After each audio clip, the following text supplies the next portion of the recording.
Bonjour et bienvenue à tous. Et on commence avec le secteur portuaire. Nouveau seuil symbolique franchi par le port de Tanger-Med 1. Il s'agit des traitements de conteneurs équivalents à 20 pieds qui atteint au jour d'aujourd'hui 3 millions d'unités. C'est 20% de plus que les chiffres de l'an dernier. Pour l'année en cours, donc pour 2014, les escales toutes catégories confondues ont progressé de 11%. Nette progression sur l'évaluation du trafic, soit un bond annuel de 34%. Les chiffres devraient se maintenir sur un trend haussier grâce notamment au développement du futur port de Tanger-Med 2. Et en bref, notez que le groupe Marsa Maroc vient de décrocher de nouvelles certifications dans l'objectif de s'introduire en bourse. Une introduction qu'on suivra bien naturellement sur notre journal de l'économie plus tard. Alors que le compte à rebours est bien entamé, la contribution libératoire a enregistré jusqu'à maintenant plus de 10 milliards de dirhams, un montant bien plus important que les timides chiffres annoncés en septembre dernier. L'amnistie devrait prendre fin d'ici à la fin de l'année, selon l'annonce du ministère des Finances. Et les catégories concernées sont les valeurs immobilières et mobilières, ainsi que les avoirs liquides détenus donc à l'étranger. Et on ouvre le volet international par l'Algérie. Le pays vient de signer un accord de partenariat avec l'Union européenne. À la clé, 63 millions d'euros au profit du développement rural au pays, notamment pour l'agriculture. Une dizaine de wilayas seront bénéficiaires. Et en Espagne, l'embellie de la croissance se confirme. La Banque centrale estime que le PIB devrait croître d'1,4% en 2014.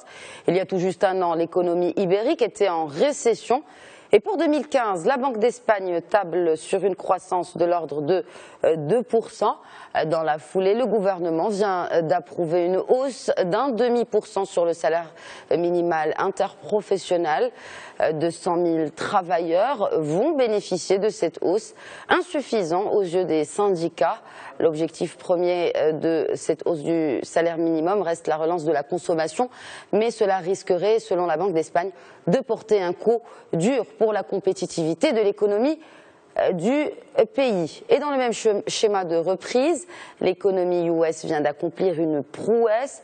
Son PIB signe son plus gros bond depuis 11 ans, plus 5% en rythme annualisé, un record rendu possible grâce à la consommation des ménages.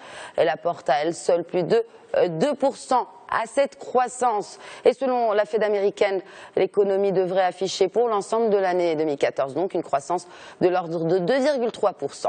Et outre la consommation, le PIB a également été boosté par l'investissement des entreprises ainsi que la baisse des prix de l'essence. Et on termine avec une info de circonstance en cette période de fête, période où on voyage beaucoup. Mais avant, on a tendance à consulter des sites internet pour trouver les bons plans. Mais voilà, ces sites ne seraient pas toujours honnêtes. En tout cas, la justice italienne a tranché. Un des sites les plus consultés, TripAdvisor, aurait effectué des pratiques commerciales incorrectes. Une amende lui a été infligée d'1,5 million d'euros pour avoir publié de faux commentaires de clients qui sont en fait postés par des professionnels, soit des hôteliers qui tentent de se défendre en postant de faux pseudos. Prudence donc. Voilà pour l'essentiel de l'actualité économique. Excellente journée à tous.